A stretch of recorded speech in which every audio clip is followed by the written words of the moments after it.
Alright, I'm on hole number 3 of the Monster Marsh tournament. I'm in the Monday qualifying round of the Reiki division. I'm in my low level account, so let's see what we got. I haven't practiced any of these holes with my low level account, so I have no idea. Hole number 3. I'm coming in here absolutely blind. I mean, I know the holes, but I haven't practiced them with this account. So, hole number 3.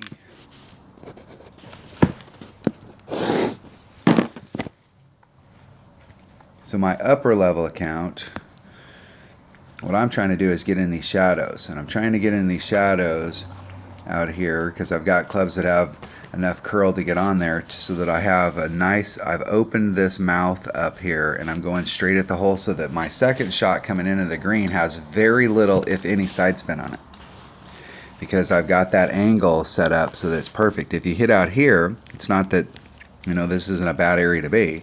It's just that when you come into the green, there's some movement on it, and you've got to put side spin in order to bring the ball back around to the cup.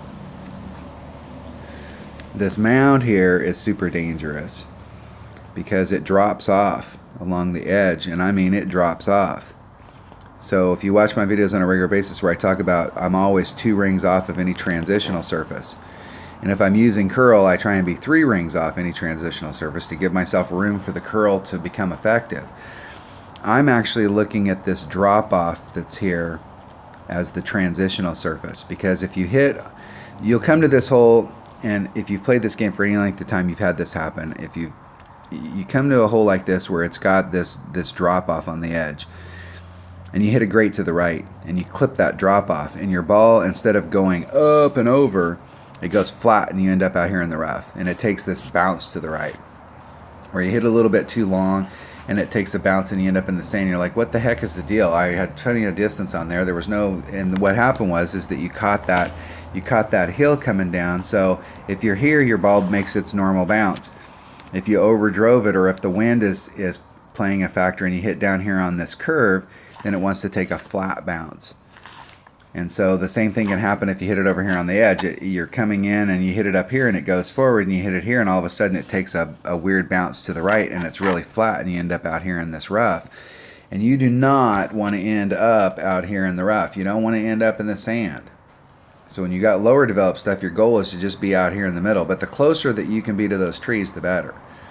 The problem is with lower level stuff, you don't have enough curl and all that stuff to really get yourself way up underneath the trees on a consistent basis. So the goal is just to get out here and then come at it. So I'm going to use, let's see here. In my upper developed account, I always bring my QB here. This is a great QB hole because we're laying up, and a QB has something that your extra mile doesn't, and that is curl. And has ball guide, and it's accurate.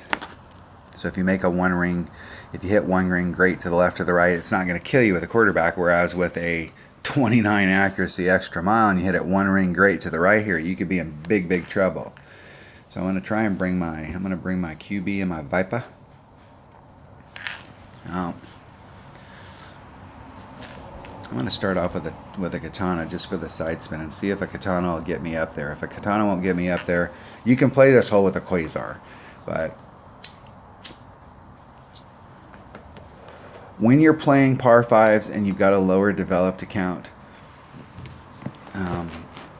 their par 5s are longer.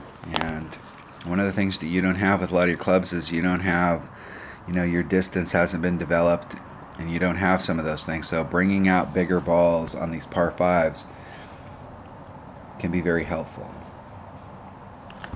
Now let's just go out there and play it. And anytime, I'm a big fan, a big believer that anytime you bring out your QB goes well with katana and kingmaker. Quasar, katana, kingmaker. Anytime you bring out a QB, you've got that curl, and bringing out a side spin ball is going to enhance that club. Anytime you play with a big dog on these par 5s and you're like, wow, I need to bring my big dog. You brought your big dog because you need a distance, and you should bring out the biggest, baddest ball that you have in your bag. This area that's over here on the left is an optical illusion. the greenskeepers are constantly ticked off at the designer for putting that stuff in there because nobody ever plays that side. They throw parties and stuff out there. That's the only time anybody ever uses it. This is the other way you can go. You can you can blast it over to the other side so that you can get a little farther up there. Or you can do they're going to let the wind carry them. And they're short shooting it, so it's not going to carry them as far as they want. But they should have it. Nope. That was partially because they short shot it. They weren't in the center of their ring. If you're rubbing up against the nubs on a short shot, that's one ring. That's one ring on your club.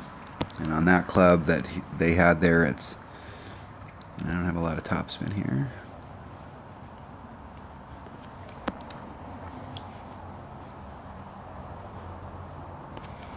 It's 2.8. So that's about a 3-ring pull, just a little shy of 3 rings. I put on maximum curl. Hit it great to the left. I got plenty of room out there on the left. I'm just trying to float it up there.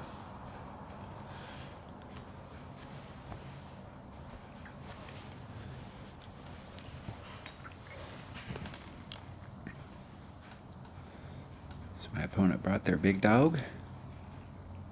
Big Dog's an awesome club. It's got a lot of really good features. It's got really good curl. It's got really good topspin. It's got really good distance. What it doesn't have is ball guide and accuracy. It does get some accuracy as you get it up in levels and you get it max towards max. It gets the same accuracy as your extra mile, where it's 2.1 per ring, 1.9 when it gets maxed. So it does get, for a big hitting club like that, that's not bad. But what it never really develops fully is its ball guide. I think it only gets like 2.4 when it's up there. It doesn't have a lot.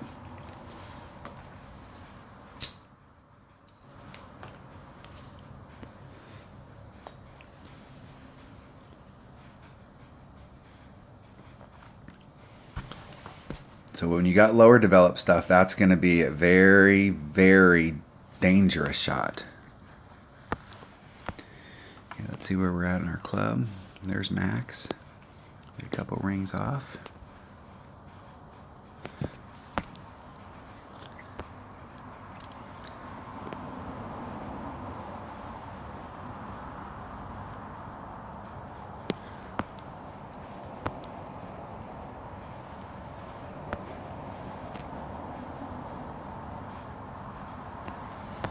Okay, Viper's 1.9 per ring, so that leaves me 3, so it's just a little bit over a ring. Not going to do any special wind adjustment, just trying to see about distance. Hitting it great to the left. Great to the left. Great to the left.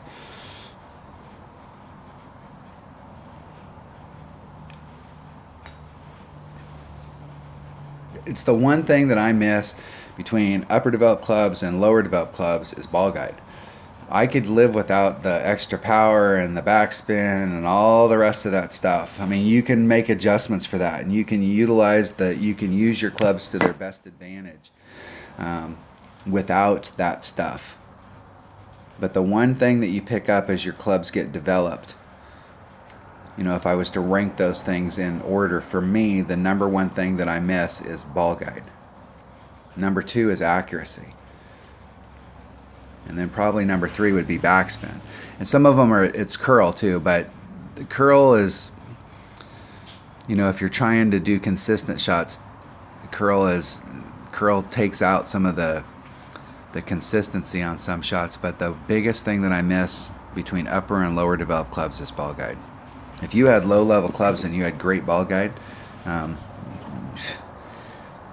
you could be just as successful as anybody that's got upper level clubs.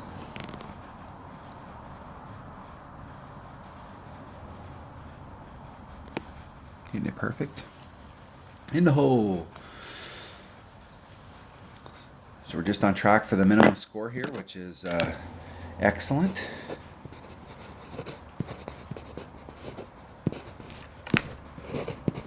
Make some notes here. QB Katana. Viper. 1.9 per rank.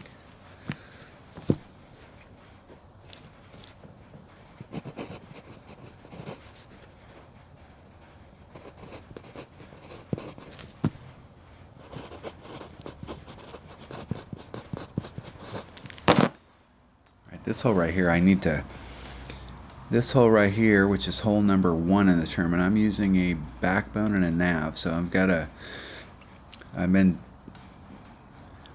written down with the 1 power ball, and I've got a 2 power ball with me right now.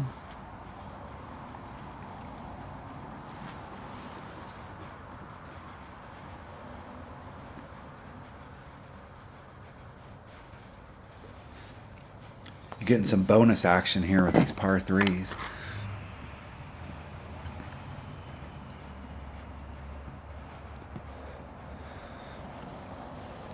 Very nice.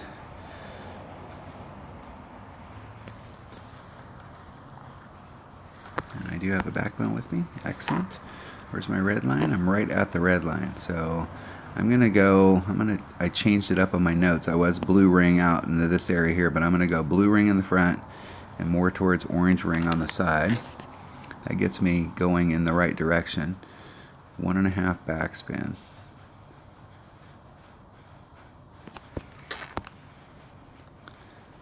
Go right at it. It's a 3/6 wind. It's 1.2 per ring, so there's 3/6, and I'm going to do just a smidgen right to the red line.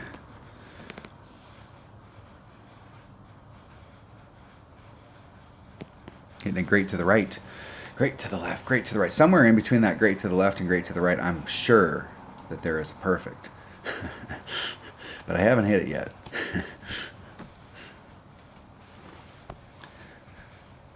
Good game. I keep working those par 3s. That's the whole goal for my game. Personally, I don't want to start the week off on fire on those par 3s because what happens is I tend to go downhill when it's like that. I like to start off fairly flat and work my way and start to dial those holes in and get them closer and closer and closer as the week goes on. All right, that was hole number 3. That hole's going to be an absolutely easy eagle with any of your stuff, and you do have a serious alby look there. If you've got upper developed stuff and you've got great ball guide, you've got a really good alby look on that hole. But I think for everybody, you have to get an eagle on that hole, and that's very, very doable. It doesn't take a lot of effort to get an eagle on that hole. All right, that was hole number 3 of the Monster Marsh tournament in Monday's qualifying round of the Rookie Division. Thanks for watching.